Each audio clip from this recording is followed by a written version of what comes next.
Bapak ucapkan selamat pagi anak-anak, terpujilah Buddha, Namo Buddhaya. Ya, pada kesempatan kali ini kita bertemu lagi dalam pelajaran pendidikan agama Buddha, yang mana pada minggu lalu minggu lalu sudah mencatat ringkasan materi yang sudah Bapak berikan. Nah, pada kesempatan kali ini Bapak akan berusaha menjelaskan melalui video ini.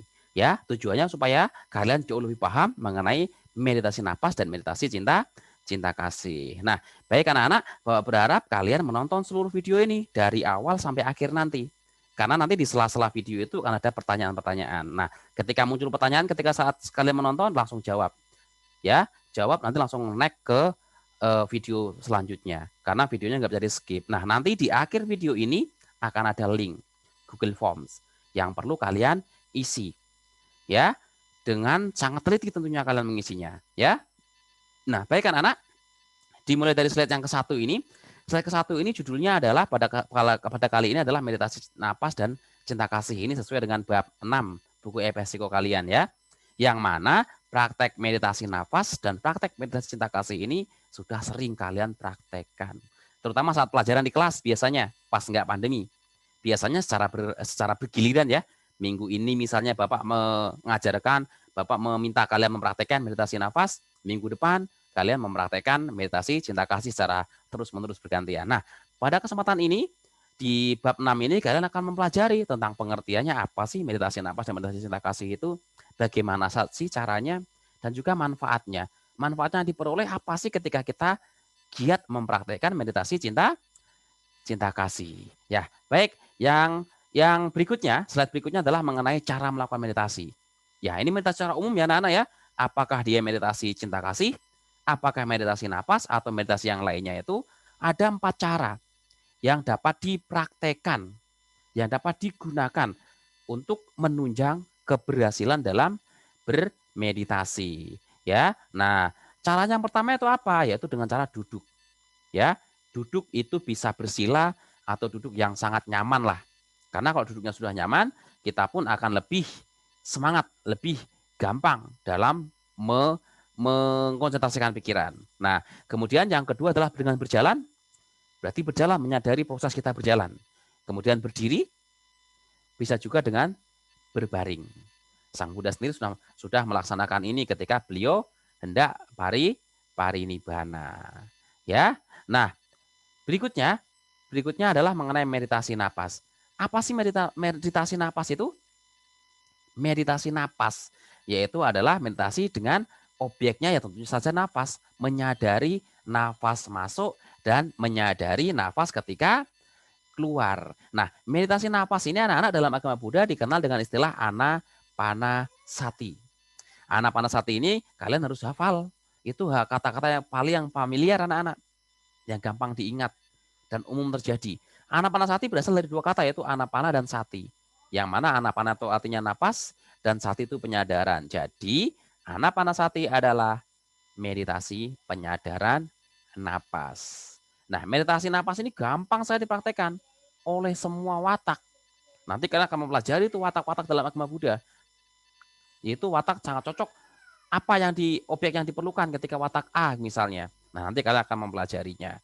Ya, kenapa meditasi napas sangat gampang dipraktekkan? Karena dalam diri setiap orang pasti ada yang namanya napas selama dia masih hidup. Ya, nah, oke, berikutnya cara melakukan meditasi napas itu seperti apa sih? Nah, coba kalian lihat gambar ini. Di gambar ini sudah sangat jelas, ada tanda panah naik masuk ke dalam hidung dan juga ada tanda panah ini masuk ya, ini tanda panah keluar.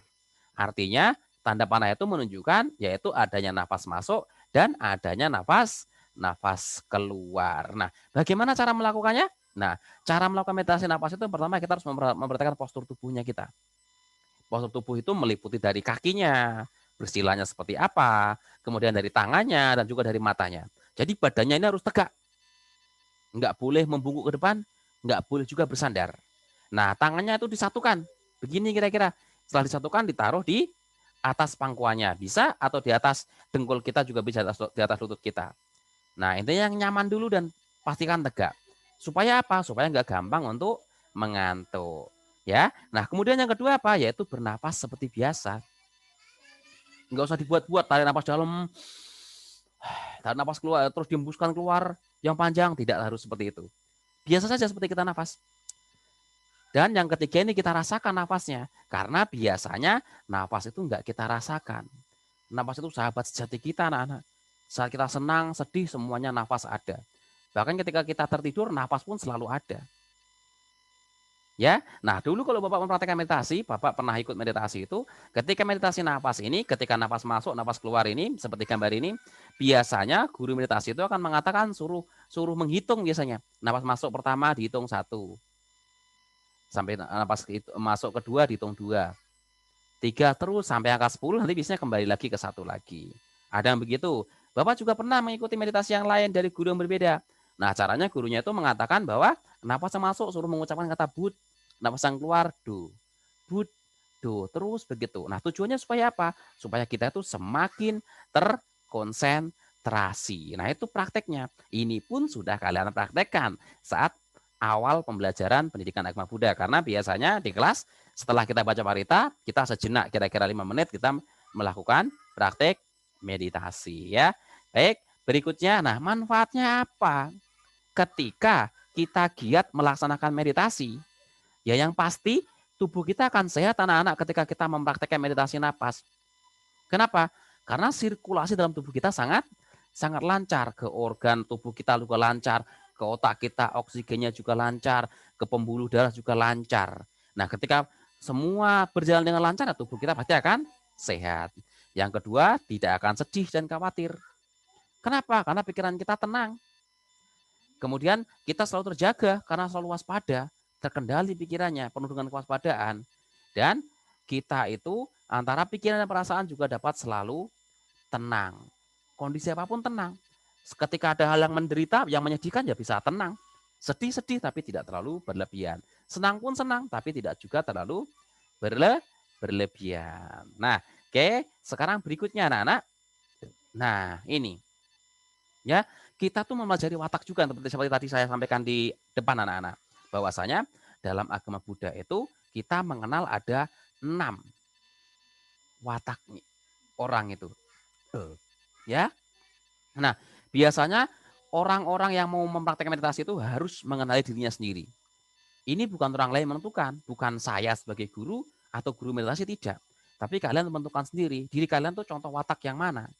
Yang penuh nafsu atau raga carita atau penuh kebencian, dosa carita atau dungu, bodoh ini berarti bukan nggak bisa mengerjakan matematika tidak, tetapi tidak bisa membedakan antara hal yang benar, yang salah, antara hal yang baik, hal yang buruk, antara hal yang merugikan dan yang menguntungkan. Begitu ya, itu disebutnya muha carita. Atau watak spekulatif, witaka carita. Atau watak yang mudah percaya, sada carita. Atau watak cerdas atau budi carita. Nah, ini ada ciri-ciri khususnya. Ya. Nah, nanti kalian akan mempelajarinya lebih lengkap nanti ketika sudah di kelas SMP nanti anak-anak. Ya, secara singkat ini adalah watak ini disebutkan oleh Sang Buddha sendiri dan ini objek meditasinya pun berbeda-beda. Ya, tetapi ada satu objek yang sama yang bisa dipraktekkan oleh semua watak ini, 6 watak ini. Yaitu objek nafas tadi, anapanasati. Ya, anapanasati tadi, meditasi nafas ini semua watak ini bisa mempraktekkannya. Ya, baik. Berikutnya, nah berikutnya adalah meditasi cinta kasih. Ya, meditasi cinta kasih ini adalah gambar keagungan Sang Buddha. Cinta kasih Sang Buddha begitu luar biasa. Ya, sampai banyak binatang pun, tidak hanya manusia, tidak hanya hewan, bahkan binatang pun selalu merasa sangat nyaman di dekat Sang Buddha.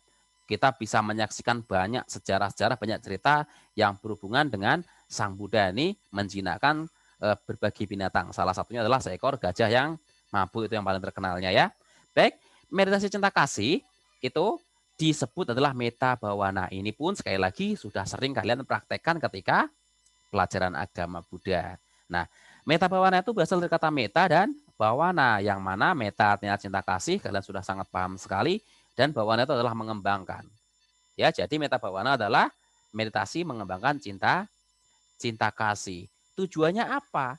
Kok kita perlu mengembangkan cinta kasih seperti yang diajarkan oleh Buddha Gautama?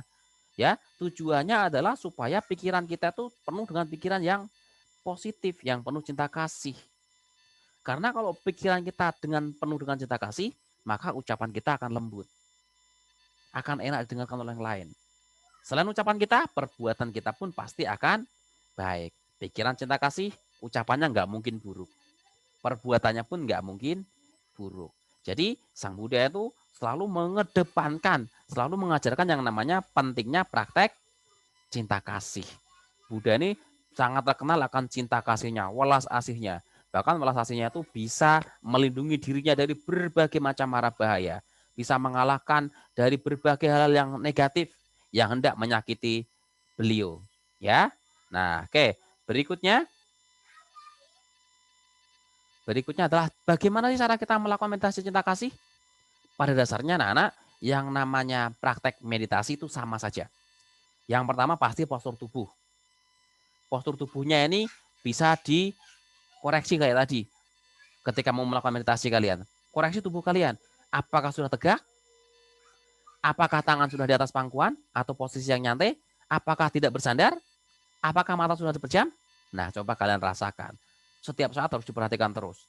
Apakah pada saat mau melakukan, saat melakukannya, itu juga harus disadari terus. Nah, setelah postur tubuh ini sempurna posisinya, sekarang kita pancarkan cinta kasih kepada diri kita. Bagaimana caranya?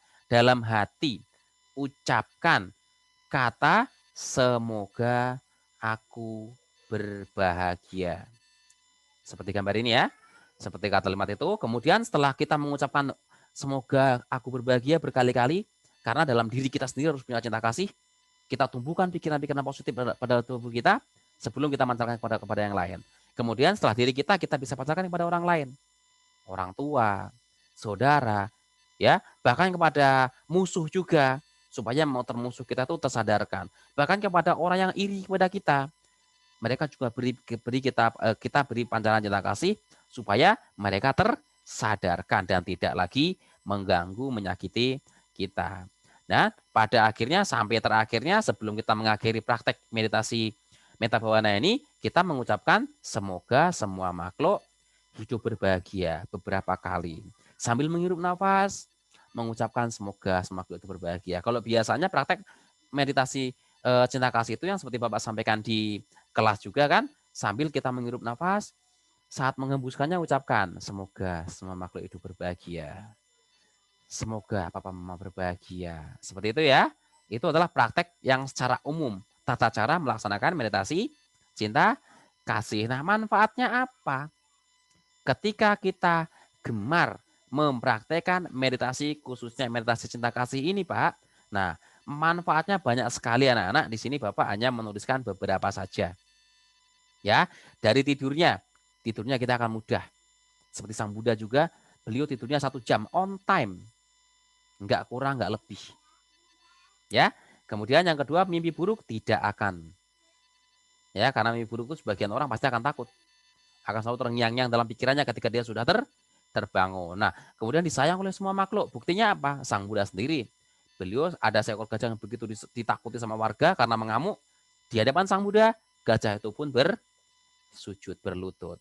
Kemudian dilindungi oleh para dewa, tidak terluka oleh api, racun, dan senjata. Ini Sang Buddha pun sudah mempraktekkan. Ingat ya, ketika marah waktu kelas 5 kalian sudah belajar menyerangnya. Nah, maka berkah dari kebajikan-kebajikan masa lampaunya, salah satunya adalah dari cinta kasih itu dapat melindungi diri Buddha dari serangan-serangan marah yang begitu dahsyat waktu kalian kelas 5 sudah mempelajarinya. Dan yang sudah pasti ini terlahir di alam bahagia. Tidak usah diragukan lagi. Pasti akan terlahir di alam bahagia. Jaminannya. Yang mengatakan siapa? Sang Buddha. Ingat, Sang Buddha itu adalah sempurna pengetahuan dan tindak tanduknya. Berarti yang diucapkan Sang Buddha, yang dipraktekkan Sang Buddha, semuanya pasti bermanfaat. Ya, begitu. Nah, baik. Bapak rasa hanya itu saja anak-anak pada kesempatan kali ini yang Bapak sampaikan. Semoga kalian memahami apa yang telah Bapak sampaikan pada kali ini, pada hari ini dengan sebaik-baiknya. Kalau masih ada yang kurang jelas bisa tanyakan WA ke Bapak ya. Nah, selanjutnya tolong kalian kerjakan ya dengan klik link di samping ini nanti ya di akhir video ini. Nah, baik anak-anak, Bapak ucapkan terima kasih atas perhatiannya dan Bapak ucapkan terpujilah Buddha, Namo Buddhaya.